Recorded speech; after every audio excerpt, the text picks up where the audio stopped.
오늘 한중 외교에 굉장히 이례적인 일이 생겼습니다. 자, 주한 중국 대사가요, 외교부 당국자를 만나는 것도 아니고 야당을 찾아갔습니다. 그래서 이렇게 얘기했습니다. 만약 사드 논의가 없었다면 우리 중국, 북한은 벌써 제재했을 것이다. 과연 어떤 의미로 이런 얘기를 했는지 하나씩 점검해 보겠습니다. 자, 일단 현장. 자, 국회로 김종인 대표를 찾아간 추구홍 중국 대사인데 일단 무슨 얘기를 했는지 하나하나 점검해 보겠습니다. 이런 발언 내용은 비공개리에 진행됐고요. 야당 대변인이 기자들에게 설명한 것입니다.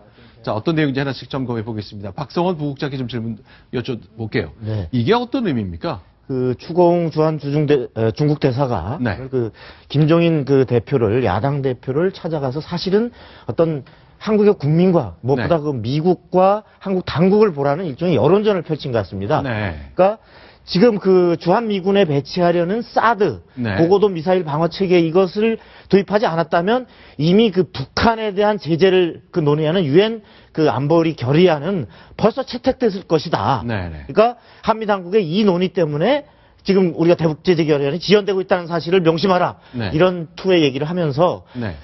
레이더 탐지 거리를 좁힐 수 있다. 네. 그렇기 때문에 중국의 위협이 되지 않는다라는 한국 측의 설명.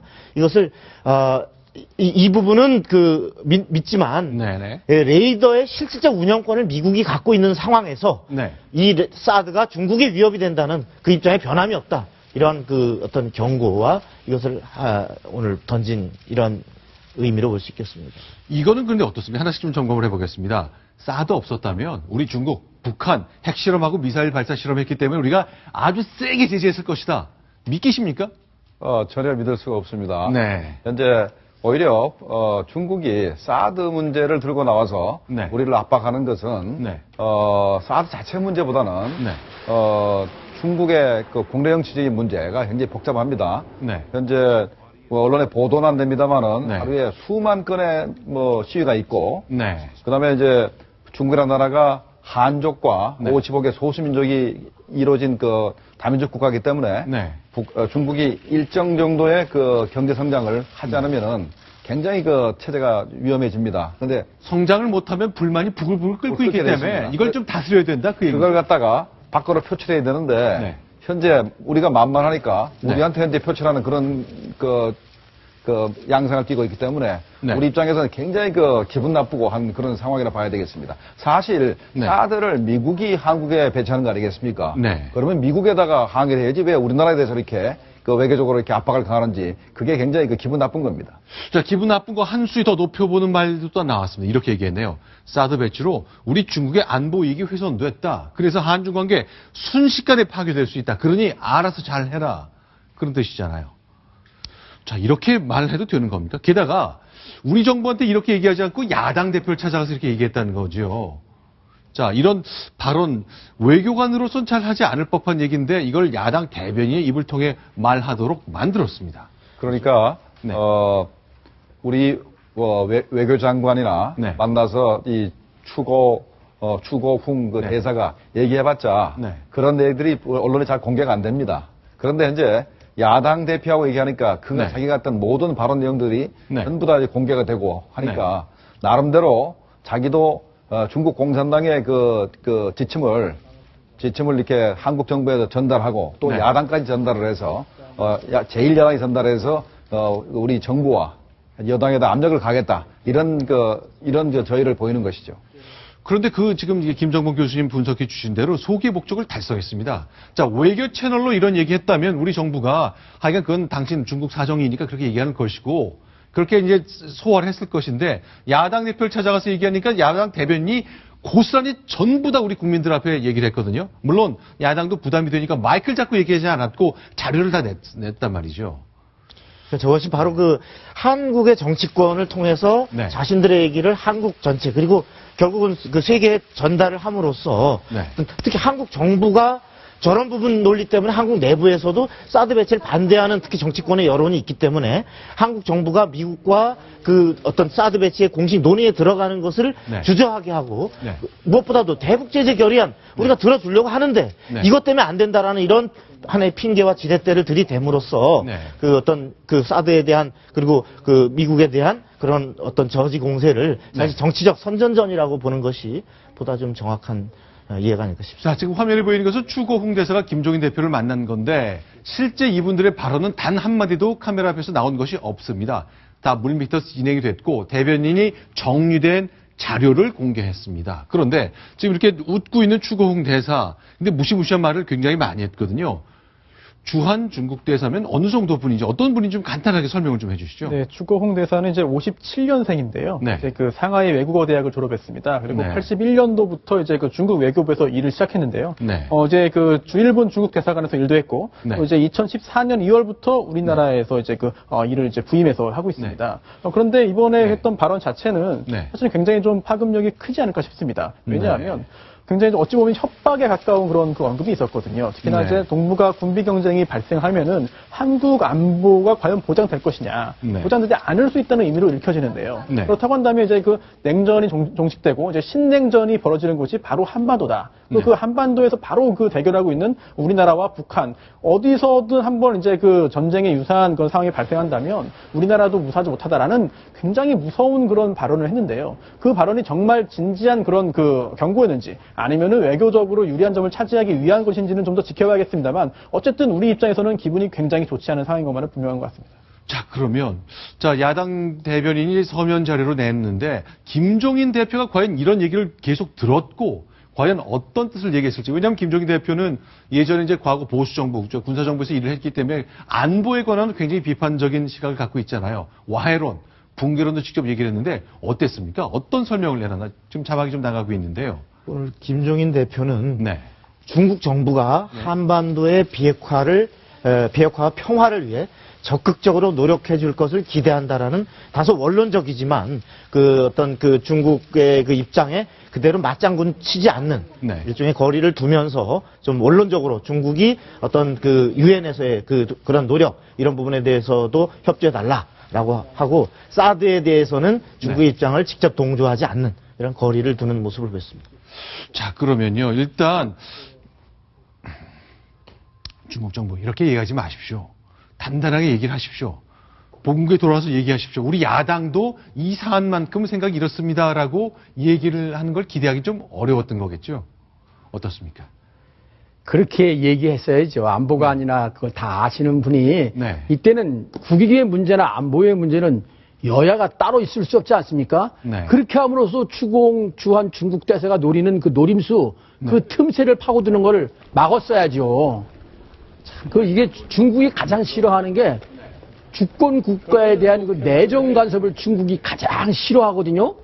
그러면서 자기는 일국의 안보에 대한 주권 간섭을 정말 주권을 내정 간섭하고 있지 않습니까? 이건 정말 그 주권 국가에게 행할 저희가 아니고요. 나중엔 뭐 안보에도 심각한 뭐 위협이 된다? 네. 이건 정말 할 얘기가 아닙니다. 네. 어쨌건 야당을 선택해서 묘한 수가 하나 나왔습니다. 우리 중국 정부. 자, 그런데 이제 사실 이런 얘기가 나오는 것이 우리가 이제 한국하고 미국하고 사드와 관련해서 이제 서명하려고 했잖아요. 그 시점에 앞서 딱 나왔거든요.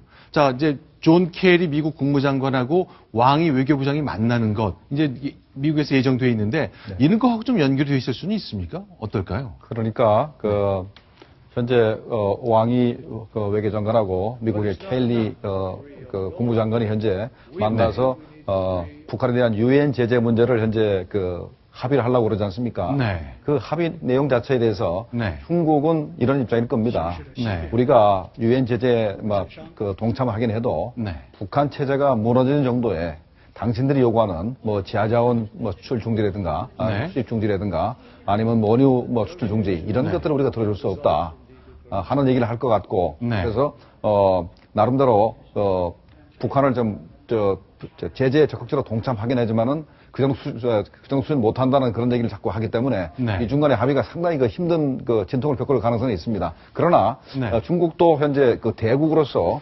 나름대로 북한에 대한 제재 입장을 분명히 밝혔기 때문에 네. 과거 3차 핵실험 때보다는 네. 또 진전된 제재에 합의할 가능성이 있습니다. 자, 그러니까 중국이요. 만약에 이제 우리가 사드 배치하지 않으면 저 제재 수율을 좀 높여주겠다. 이렇게 좀 거래를 시도할 수는 있습니까? 미중 외교장관 때?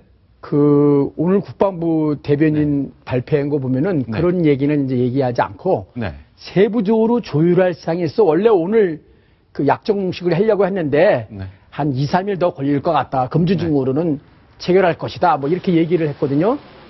근데 아마 상식적으로 보더라도 그 상호 영향을 주지 않으려는 네. 그런 거는 좀 개연성은 있다고 봅니다. 네.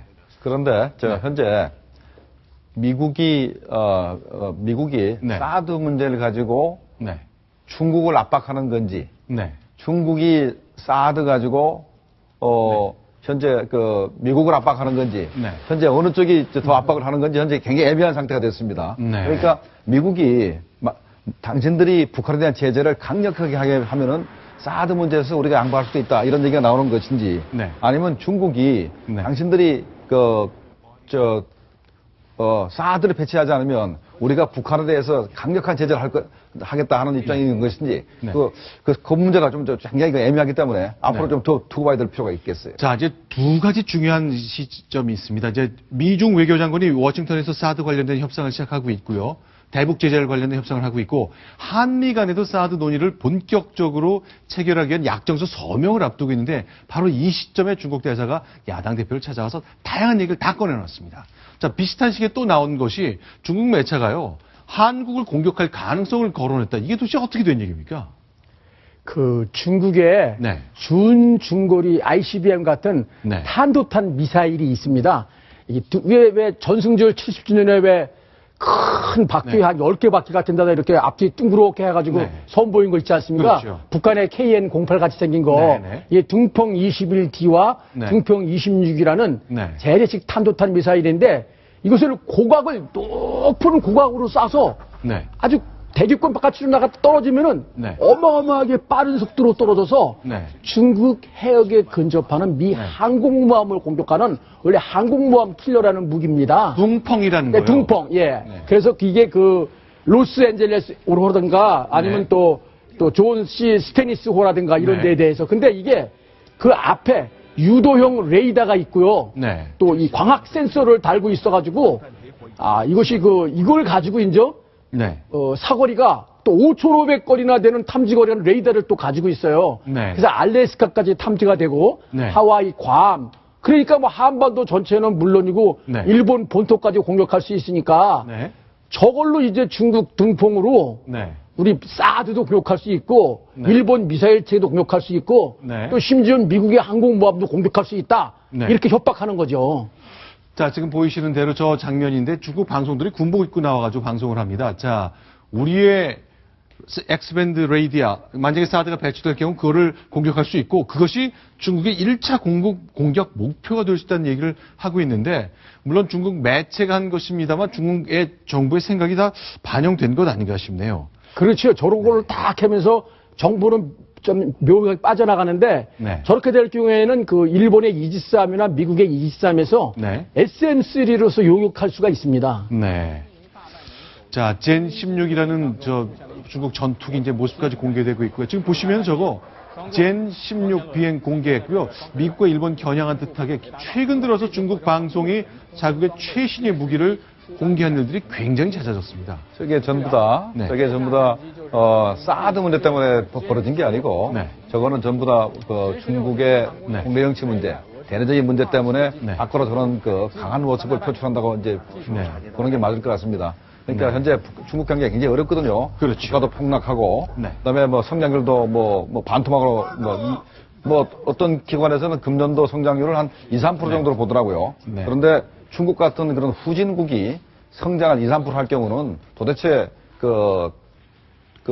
불평불만을, 네. 저소득층의 불평불만을 억누를 방법이 별로 없습니다. 네. 그러니까 거기에 대한 대안으로 해서 이렇게 네. 군사력으로 이렇게 과시하는 거예요. 지금 미국의 F-22니 스텔스 상륙함이니 무시무시한 전략 무기들이 오지 않습니까? 그렇죠. 북한을 겨냥해서만 이게 중국에 상당히 위협이 되지 않았습니까? 그렇죠. 중국이 거기에 대한 반응을 내놓는 겁니다. 자, F-22 나왔고, 중국의 젠 16 비행기도 공개하고 있고, 자, 중미 간에 아주 다양한 일들이 벌어집니다만 바로 이 시점, 주한 중국 대사가 자, 외교부가 아니라 야당 대표를 찾아가서 여러 가지 협박성 발언, 그렇게 해석될 수 있는 말들을 내놨다는 것 정리했습니다. 상황이 아주 간단치 않다는 것 정리할 수 있겠습니다.